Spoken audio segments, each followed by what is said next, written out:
joining me now to discuss the wider implications of today's GDP numbers, that inflation news, and hopefully here with some well-informed crystal ball gazing is investment banker and West Africa expert Ian Greenstreet, a man who's also on the board of Nigeria's Diamond Bank as a non-executive director and also chairman of Infinity Capital Partners. Thank you very much indeed.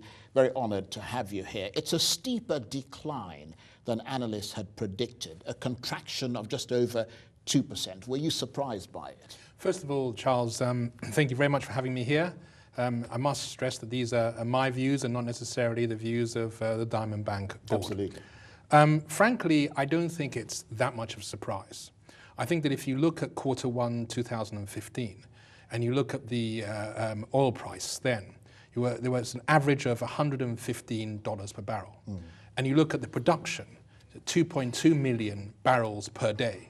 And you look at the last quarter, 1.6 million barrels per day, and an average of $45 per barrel. That equates to 82 billion annualized revenue from oil back then, and now a paltry $27 billion of revenue. So you've suddenly got a huge reduction, massive reduction, 72% reduction in income.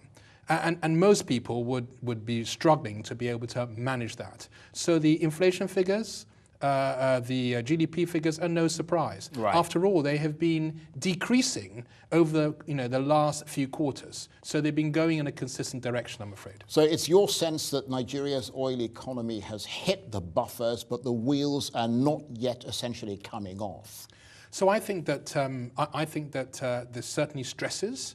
And I think that the central bank and the government are doing everything they can do to try to manage a difficult situation. You talk about the government. Critics have said that government policies or lack of have made a bad situation even worse. Is that your assessment? I think it's very easy with the benefit of hindsight. It's a bit like being at school and blaming the headmaster when you don't get good results. I think that if you look at what the government have been doing, the governments have cut salaries by 30%. And they've done that by automating payments and through this unique identifier, reducing ghost workers by about 60,000. Huge decrease in costs.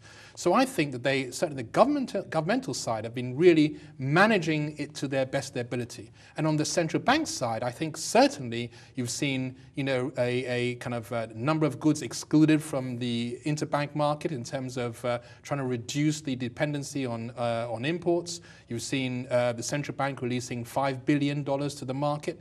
It's not an easy situation to manage. How much did the delay in devaluing the currency, the naira, create big problems for businesses, which were then forced to struggle to get dollars for imports in an import-dependent economy? And of course, that had a cooling effect on the rest of the economy. Well, if you've suddenly gone from $82 billion coming to economy to $27 billion, whatever you do, you're going to struggle. As I say, that's a 72% decrease, right? And that is going to be a very difficult situation to manage. And naturally, the currency is going to fall, and has fallen significantly. Let me get your reaction quickly to this breaking news story. We've just heard that all 8 banks that were taken off forex trading are back to dealing again. Your reaction to that? Well, I think that's a very positive for the economy. After all, the banks act as a transmission mechanism to essentially lend into the economy, to lend dollars into the economy. And I think so that is an absolutely very positive step. Right. Now let's get to solutions. Given all that you've said and all that we've heard and all the critics and so on, what sort of policy can Nigeria implement that will turn it into a productive, vibrant economy in the short term? Well, in the very short term, I think it's having the tools to be able to manage in real time the situation. So, for example, being able to manage in real time the FX situation. For example, we have a tool called Touch FX, which can essentially show you real time who's buying, who's speculating, who is importing, where FX is at any point in time. So it's the same thing that Janet Yellen is looking at in terms of the blockchain. It's using sort of breaking IT tools to be able to help you manage the information in real time. Okay. Ian Greenstreet, we appreciate your coming in. Ian is, of course, a non-executive director of Nigeria's Diamond Bank and the chairman of Infinity Capital Partners. Thank you very much indeed. Thank you.